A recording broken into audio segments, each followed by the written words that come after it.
Hace algunos días, en uno de los ensayos que compartí en Facebook, hablaba sobre un poema que encontré en una antología que por estos días está escasa además, Azul casi púrpura. En este libro encontré un hermoso poema de una poeta que se llama Patricia Suárez. El poema se titula Oráculo y me impactó la concentración verbal que conllevaba cada verso en ese poema. Por lo tanto, no dejé pasar la oportunidad y quise hacer un análisis desde cada una de las imágenes y lo que me había dejado el poema. Luego supe que existía otro libro escrito por Patricia Suárez que se titula El saurio topa la tarde, un título bastante llamativo y con una fuerza de conceptos que hoy me siguen demostrando la validez de la calidad de una poesía hecha por una artista. Ella hace poesía con la pintura, la tinta china, la escultura y por supuesto con la literatura. Generalmente la poesía se ha basado en los últimos años en una búsqueda del significado del oficio. Con esto quiero decir que ha intentado significar por qué se escribe, para qué se escribe, la dificultad de lo que podría ser una literatura completamente pensante, o sea, consciente de sí misma. Pero cuando un poeta asume, digamos, la misión de ser un profeta, nace la metafísica. El poeta se convierte en eso mismo que designa el poema, en un oráculo. Y cuando leí ese poema, no tuve duda de que estaba ante un verdadero poema hecho por una mística. Escuchémoslo. Oráculo. De luna en luna, la seda del Cristo deja su mota en la punta del iris y reserva el porvenir a la palabra que suma y adiciona. Ley de leyes en las esferas del sonido, invierno y fábula. La ceniza no vence el lomo de la hormiga, el intruso ha llegado a la hora de los relojes sin tiempo, cae la corteza y lloran en el bosque las maderas. Inmóvil yace un gesto. Salgo del sueño tras una larga noche, aún en la vigilia su sombra. Digna soy de su advertencia. Creo que inmediatamente uno sufre eso que se llama un golpe de belleza. Y es cuando se halla uno frente a una obra de arte. Hoy, en esta lectura que quiero compartirles, vamos a, de alguna manera, conocer superficialmente, ya habrá otros momentos, y quienes deseen, pues, me dirán si quieren escuchar ese análisis un poco más profundo. Pero, por el momento, creo que es suficiente con acercarnos parcialmente a la obra de Patricia Suárez. Comencemos por la edición que es de una editorial que comienza una colección titulada Poetas del Nuevo Milenio con el libro de Patricia Suárez, ¿no? Está dentro de los iniciadores de esta colección que llama por sí sola la atención en el diseño de la carátula. Tiene a Pidama, un símbolo completamente indígena que parece una mariposa o un totoro, un recipiente, un ícono de oro como único, digamos, decorativo dentro de la carátula. Y luego el título, El saurio topa la tarde, ya con la palabra topa, una palabra que generalmente no es de uso poético. Topar, la palabra existe, ¿sí? Como existe la serendipia, ¿no? Ese encuentro maravilloso o casi milagroso, con cosas que cambiarán para siempre la sensibilidad de uno, ¿no? el golpe de la belleza. Topar es eso, es encontrarse. Y ella ve en el saurio, con este epígrafe, ya cuando uno abre el libro, se encuentra con un epígrafe maravilloso que coloca la poeta, ¿no? Sobre lo que es un saurio, ¿no? Llama mucho la atención esa parte, ¿no? El poemario está constituido por 48 poemas y por un cuarteto magnífico, eh, porque ante todo, fuera de ser lo que menciona nominalmente, lúdico, es didáctico. Con una técnica como el cuarteto, demuestra la calidad intelectual de la poeta. Vamos a leer algunos de los poemas, yo creo que unos 2 o 3, y vamos a hacer un análisis de la profundidad y de la belleza que podemos encontrar en este libro, no solo con los poemas, sino con unas tintillas que ella utiliza dentro del libro, unas tintas chinas, unos trazos elegantes de sombra sobre blanco, ¿no?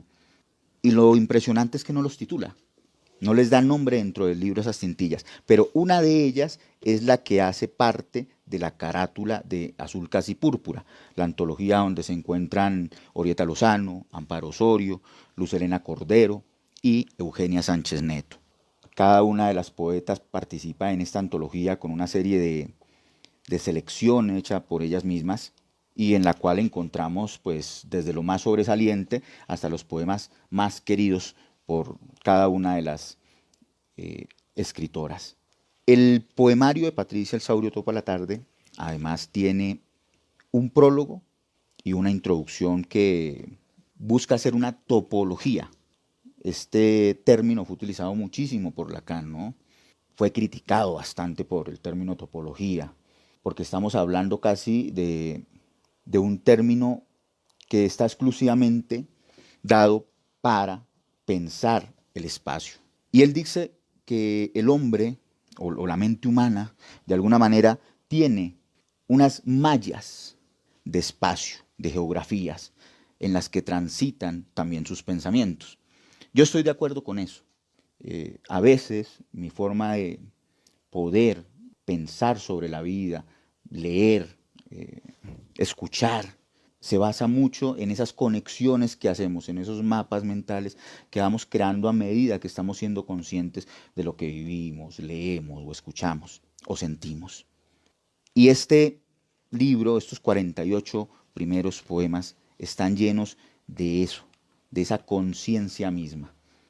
En la presentación que hace Alfredo Campo sobre la poeta, encontramos una tintilla hermosísima, una especie de sombra, de silueta de un personaje. Ahí hay un personaje en esa malla que está detrás y como fondo de lo que sería un retrato, ¿no? Y la introducción a veces es eso, es comenzar a dar un retrato del libro en el cual se pretende de alguna manera exhortar a los demás a su lectura, ¿no? Hay pues algunos rasgos sociales y políticos dentro del análisis que hace el poeta a Patricia Suárez, ¿no?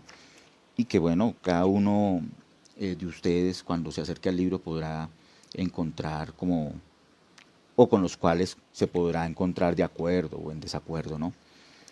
Luego de eso sigue algo muy bonito que muy pocos libros a veces tienen, y es un prólogo bien hecho, ¿no? Un prólogo hecho a conciencia, un prólogo donde se pretende verdaderamente dar una lectura de lo leído, ¿no?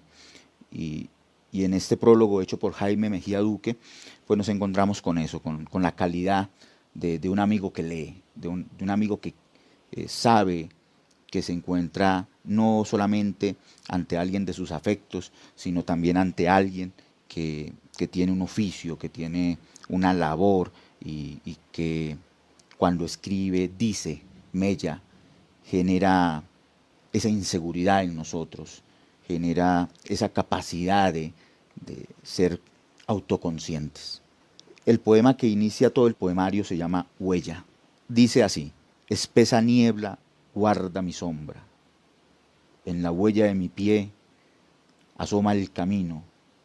Noche luciérnaga, voy a una fiesta de jaguares con el lomo curtido. Qué hermoso paisaje nos muestra Patricia en este apocalipsis o en este aquelarre. Para mí fue un aquelarre total. Es la entrada al bosque y la entrada a la fiesta florida que alguna vez me asombró tanto en Cortázar. Es ir a ese, o más bien a esa comunión con los otros, ¿no?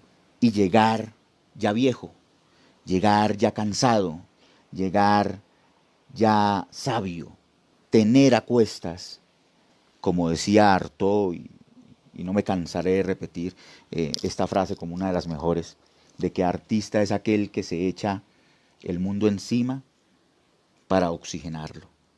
Eso es lo que hace Patricia en este hermoso poemario. Hay más cosas, encontramos muchos más poemas y todo siempre desde la posición de quien piensa el poema, de quien es consciente de lo que está haciendo con la palabra, ¿no? Cuando uno habla de poesía pensante, es una poesía que generalmente los académicos, pretendiendo quizás darle un estatus mucho más universitario, de estudio o de investigación, lo han llamado como aquella literatura que se busca entender a sí misma, ¿no? Hace poco también leía, cuando me encontré con este maravilloso libro, con el escritor Eduardo Lago, un libro hermosísimo de él que se titula Walt Whitman ya no vive acá, que es de la editorial Sexto Piso. Y había algo que me llamaba muchísimo la atención volverlo a vivir, y era eso que se llama la visita de los fantasmas, ¿no? Y es cuando uno está obsesionado, de alguna manera, por un tema. En este caso, yo estaba obsesionado con aquella literatura que la trama misma consiste en hablar de ella misma. Y me encuentro que Eduardo Lago ya también había hecho una investigación sobre esa literatura que se hacía, pero en su país, en el cual estaba residiendo, ¿no? Que era Estados Unidos. Y hacía un recuento y le ponía un nombre a eso. Lo llamaba Escrituras de la Dificultad. Y coincido con él completamente. Creo que el concepto está hecho a la medida, ¿no? La literatura cada vez más, en lugar de agotarse, se extiende. Se extiende porque los lectores ya son agónicos. Son lectores que están a la caza de algo que tenga que decirles el otro o lo otro. Y eso no se da solamente desde el pensamiento, sino desde la belleza. Por eso, cuando uno encuentra algo bello, eso es un golpe, eso es toparse, eso es una serendipia. Y de ahí, para mí, el título tan acertado que ella da, el saurio, ese animal anfibio y tan antiguo como las palabras que atraviesan a Patricia y la convierten simplemente en una mediadora de lo sagrado. Los invito a que puedan conseguirlo de alguna manera, que entren en la cosmovisión de un artista completamente integral. Quizás pueda cambiarles el concepto de muchas cosas o simplemente se encuentren con un nuevo afecto, con una forma nueva de admirar. Que pasen todos una muy buena tarde.